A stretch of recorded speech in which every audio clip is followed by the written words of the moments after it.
Bon, bonjour. Je crois que ça marche. Salut tout le monde! Alors, bienvenue YouTube, bienvenue tout le monde à sa première vidéo live sur Twitch.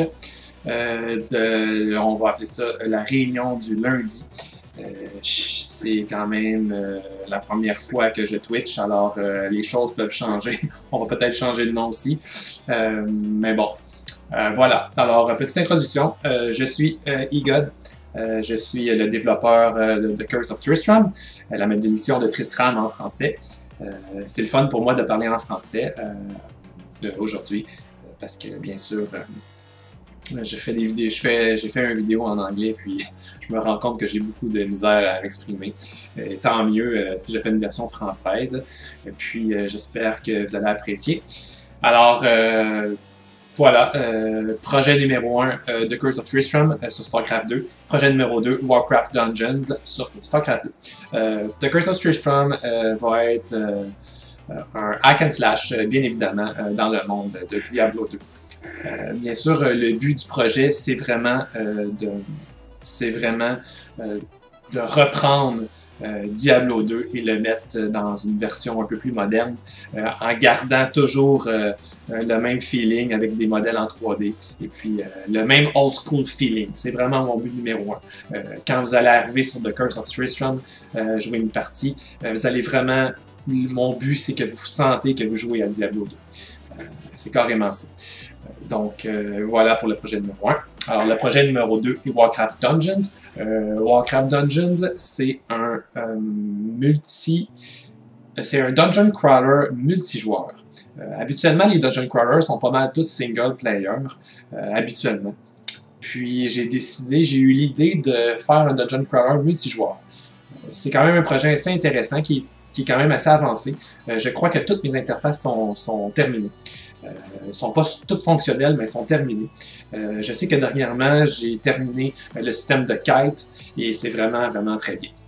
Alors, voilà. Donc, pour qu'il y ait du canal Twitch, et je vous l'ai dit un peu tantôt, le canal Twitch est officiellement ouvert aujourd'hui. Alors, bienvenue. Et puis, ce que je vais montrer sur Twitch, c'est surtout le développement, le coding, les triggers, les interfaces. Donc, c'est quand même assez intéressant pour quelqu'un qui ne connaît pas le côté StarCraft 2, Galaxy Editor, faire des cartes. Surtout que toutes les vidéos que je vais faire vont rester sur Twitch pendant un certain temps. Et puis, certaines vidéos, je vais les mettre sur YouTube. Vous allez pouvoir les regarder encore et encore. Pour apprendre comment faire des lignes de code ou si vous vous dites « Ah, j'aimerais ça avoir un système de drops dans ma carte. Comment est-ce qu'il est fait pour que les items tombent à terre, puis qu'ils revolent, puis qu'ils fassent un bruit? » Bon, ben ça va être intéressant de voir sur Twitch, mais que je sois rendu au développement de cela. Alors, voilà. Donc, aussi, c'est sûr que, comme j'ai dit dans la version anglaise tantôt, du Monday Meeting de la réunion du lundi, j'ai dit aussi que c'est sûr que faire un Twitch sur le développement d'un jeu, c'est quand même un peu ennuyeux dans le sens où c'est pas que on regarde pas vraiment quelqu'un jouer à un jeu, donc c'est surtout des lignes de code et puis c'est un peu long les loadings des fois, donc c'est sûr que ça peut être ennuyant, mais je pense que ça pourrait être intéressant dans le sens où vous pouvez participer au développement de Curse of Tristram en me donnant des idées, en me donnant des trucs aussi. Je suis pas le meilleur codeur au monde, vraiment pas, loin de là. J'en apprends beaucoup, puis j'apprends encore aujourd'hui. Je fais des bien plus belles lignes de code qu'avant, et puis que peut-être 2-3 ans. Puis je pense que ça va être intéressant pour vous de regarder le travail que je fais. Puis surtout, le but de ça, c'est vraiment de suivre le développement du projet. C'est vraiment le suivi. Donc, c'est intéressant. En tout cas, je me mets à votre place. Là, si moi, je serais vraiment intéressé par un projet, puis j'aimerais vraiment ça, voir où est-ce que le développement est rendu réellement, bien avoir un live stream là-dessus, je serais toujours dessus. Alors, on va commencer. Donc, la réunion du lundi, en fait, c'est vrai, je ne l'ai pas trop expliqué. c'est en fait un aperçu de ce que je vais faire pendant la semaine, de ce que vous allez voir sur le live stream de Twitch pendant la semaine. Donc, cette semaine, on va travailler sur l'interface principale en premier, le UI, le User Interface, l'interface principale. Je parle vraiment de l'interface principale pour le choix des héros. Alors, voilà. Voici de sur quoi ça devrait ressembler. C'est quand même assez basic, là. On a les boutons sur le côté, le choix des héros, avec des statistiques de base, et puis un bonus pour chaque héros, chaque personnage auront des bonus passifs. Je suis encore en train d'évaluer les bonus passifs. Puis un petit aperçu des aptitudes aussi, avec une vieille image, des vieux artworks faits par Blizzard sur Diablo 2 pour chaque héros. Donc voilà, ça ressemble à ça. On va travailler là-dessus cette semaine. Deuxième point, on va faire un peu de nettoyage du codage. Le nettoyage du codage. Donc je vais vous montrer. Voici ce qu'a l'air le codage de Curse of Tristram actuellement. C'est très pile-mile, c'est très mélangé, c'est très confus.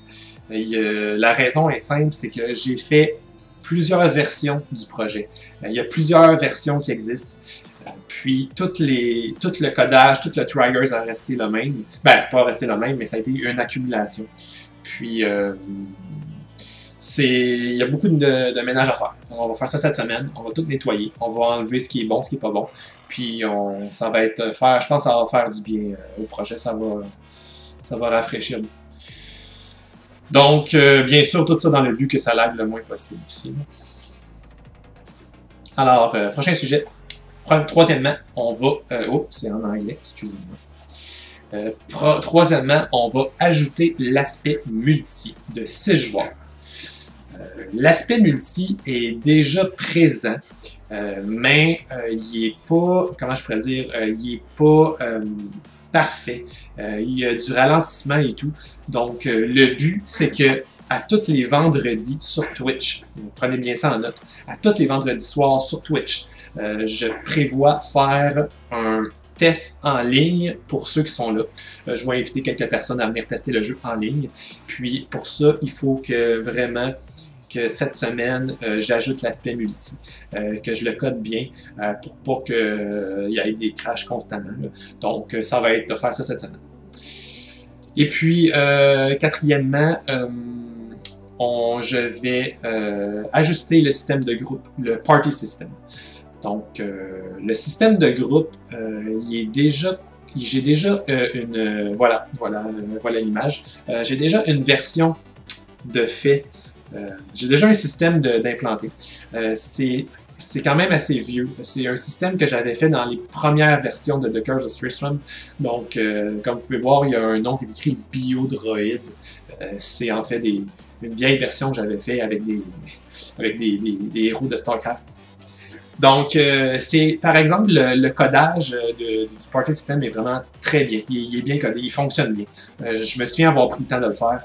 Puis, ça va être vraiment de le remettre à jour, puis d'arranger surtout les portraits en haut. Je me souviens que j'ai pas bien fait ça en haut, ça buguait beaucoup. Puis, ça buguait beaucoup. Puis, bon. Alors, c'est assez simple comme interface. Vous pouvez inviter qui vous voulez dans votre groupe. Vous pouvez jouer tout seul. Si vous décidez que vous voulez jouer une session tout seul, vous pouvez inviter personne, puis aller de votre côté, puis aller taper sur les monstres. Puis sinon, vous pouvez inviter des gens. Il y a un certain bonus, un peu comme dans Diablo 2, d'intégrer. Vous avez un petit pourcentage de Magic Find et puis un petit pourcentage d'expérience supplémentaire aussi quand vous êtes en groupe. Donc, c'est intéressant. Le but, ben aussi, dans le fond, la différence, c'est que quand vous jouez tout seul, en fait, plus que de personnes dans la carte, plus que les monstres sont plus difficiles à éliminer. Donc, il y a un niveau de difficulté au nombre de joueurs, pareil comme dans les Diablo. Donc, c'est sûr que si vous jouez tout seul, vous avez plus de difficultés. mais en même temps, vous avez des bonus. Mais en même temps, ça vous donne le fait que vous jouez tout seul. Donc, toutes les drops sont à vous. Parce que là-dedans, dans The Curse of Fearsome, quand il y a un item qui tombe à terre, tout le monde peut le prendre, comme à Diablo 2. Alors, c'est sûr que si vous jouez tout seul, ben, l'avantage, c'est que vous avez tous les objets qui tombent à vous tout seul. Donc, c'est sûr que ça peut être plus difficile parce que les monstres vont être plus difficiles. Donc, c'est à vous de juger si vous voulez jouer avec les autres ou pas. Mais bon, c'est votre choix. Alors, voilà, on va refaire ça cette semaine. Donc, je pense que ça conclut. Et voilà, ça conclut. Donc, cette semaine, un petit récapitulatif. On va faire, premièrement, l'interface principale. Deuxièmement, on va nettoyer le code, les triggers. Troisièmement, on va ajouter l'aspect multijoueur. Et quatrièmement, on va ajuster le système de groupe. Alors voilà. Donc, c'était un premier Monday Meeting, les réunions du lundi sur Twitch. Et j'espère que vous allez apprécier. Puis, je suis bien content de vous inviter sur Twitch dans les prochains jours. Je devrais avoir un horaire plus stable avec des heures fixes que je devrais être en ligne. Ça va être plus intéressant pour vous de me suivre. Puis voilà, ben, bienvenue. Et puis à la prochaine. Merci. À la prochaine. Et il y a beaucoup de travail. Alors je commence maintenant sur Twitch la programmation dans à peu près 5-10 minutes. C'est parti. On commence l'interface principale.